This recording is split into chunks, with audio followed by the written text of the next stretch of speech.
Assalamualaikum warahmatullahi wabarakatuh. Perkenalkan, saya Rizky Marlianka Ines, mahasiswa jurusan Pendidikan Anak Usia Dini Universitas Pancasakti Bekasi. Pada video kali ini saya buat sebagai pemenuhan untuk kegiatan ujian akhir semester di bulan Januari tahun 2022. Video ini saya buat sebagai pemenuhan untuk ujian akhir semester dari mata kuliah Pemantapan Kemampuan Profesional atau PKP dengan dosen pengampu Ibu Hani Ari Rahmani MPD. Baiklah, langsung saja kita saksikan video ulasan materi Pemantapan Kemampuan Profesional atau PKP.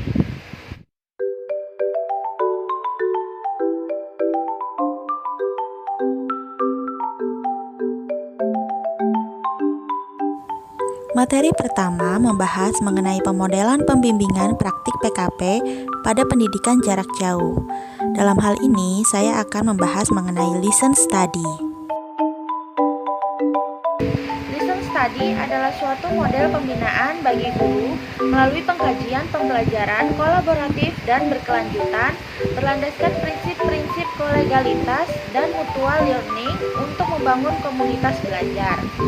Pelaksanaan listen study terdiri atas 6 tahapan, yaitu yang pertama membentuk grup listen study, kedua menentukan fokus kajian, ketiga merencanakan research listen, keempat pelaksanaan pembelajaran dan observasi kegiatan pembelajaran, yang kelima mendiskusikan dan menganalisis hasil observasi, yang keenam refleksi dan penyempurnaan. Melalui listen study dalam program bimbingan, PKP menjadi peningkatan keterampilan mengajar guru, peningkatan kualitas proses dan hasil pembelajaran, pengembangan pembelajaran yang demokratis, berbasis paradigma konstruktivisme untuk membangun pola pikir ilmiah. Materi kedua, meningkatkan kemampuan bercerita melalui media gambar 3D. Materi kedua mengenai meningkatkan kemampuan bercerita melalui media gambar 3D. Bercerita mungkin merupakan kemampuan bahasa ekspresif yang melibatkan pemindahan arti melalui simbol visual dan verbal yang diproses dan diekspresikan anak.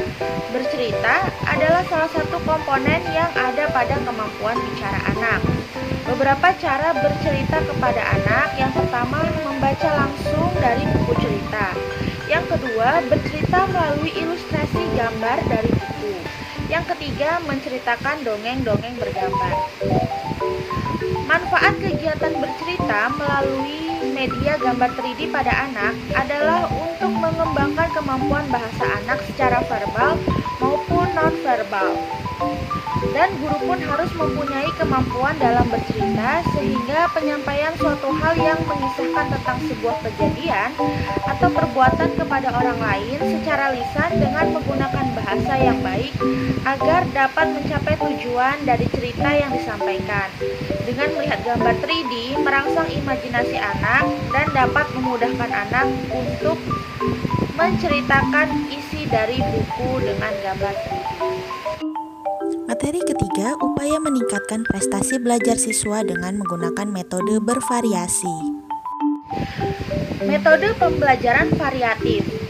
Prestasi anak dapat dilihat dari peningkatan hasil belajarnya. Untuk meningkatkan prestasi anak tersebut, guru harus dituntut menggunakan metode pembelajaran yang bervariatif, tidak monoton dan tidak terpaku pada lembar kerja harian saja.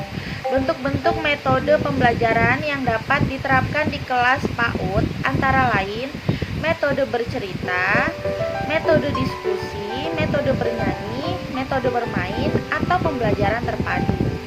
Penggunaan metode belajar yang bervariatif dapat membuat anak usia dini semangat dalam kegiatan belajar mengajar atau KBM dan dapat meningkatkan semua aspek perkembangan anak.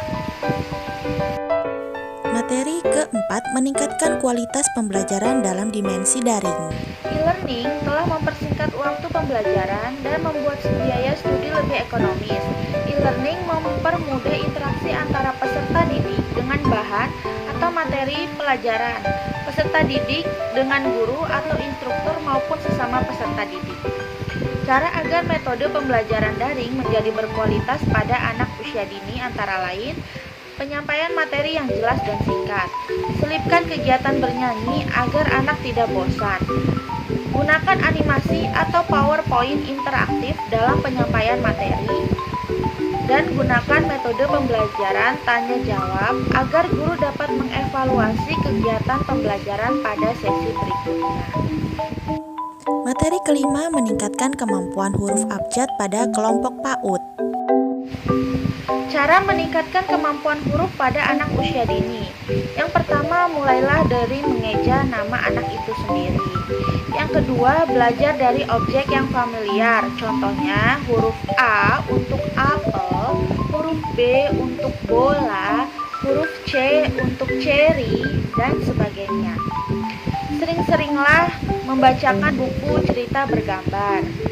Bernyanyi lagu alfabet bisa menstimulus kognitif anak untuk menghafal huruf atau abjad yang diajarkan kepada anak. Yang kelima adalah menggunakan alat peraga. Materi keenam, upaya meningkatkan kognitif anak melalui permainan tradisional.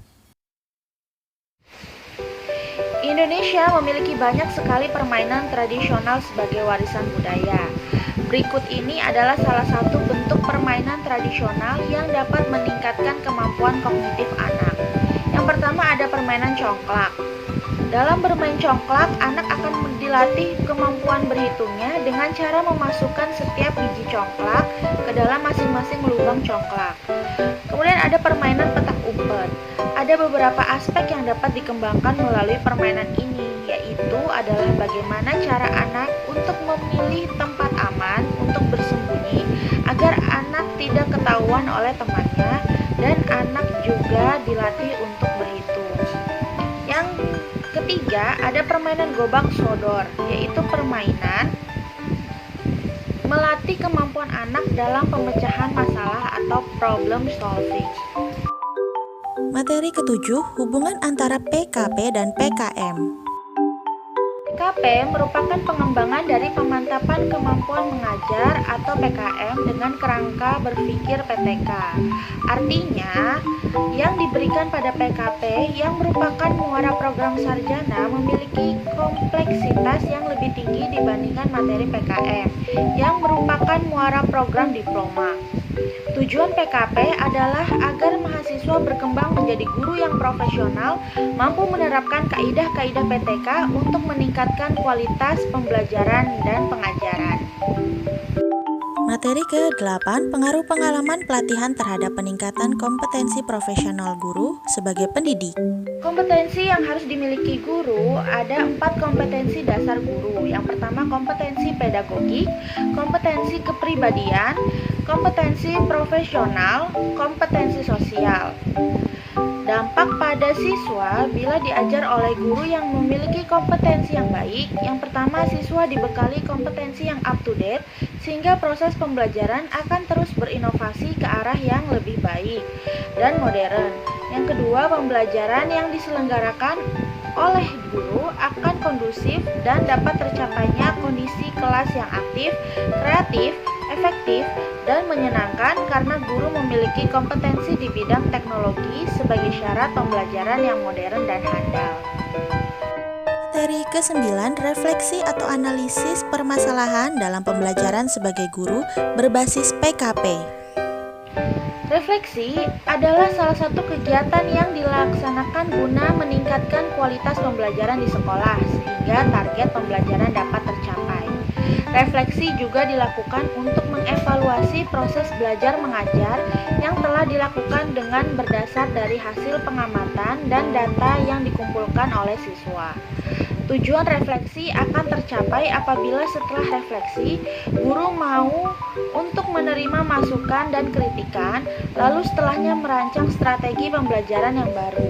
Jika hanya mengumpulkan data namun tidak ada evaluasi, refleksi akan sia-sia. Materi ke-10, sistematika pembuatan laporan kegiatan berbasis PKP oleh guru. Setelah melaksanakan suatu kegiatan, kita harus membuat laporan mengenai pelaksanaan kegiatan tersebut untuk menggambarkan dan mengidentifikasi hal-hal yang bisa menjadi bahan evaluasi di kemudian hari. Dalam membuat laporan, kegiatan hendaknya disusun secara sistematis dan berurutan. Selain itu, penting untuk menyusun sebuah laporan agar peristiwa di dalamnya terdokumentasi dengan baik dan dapat dipertanggungjawabkan kebenaran. Sistematika laporan kegiatan terdiri dari 3 bagian.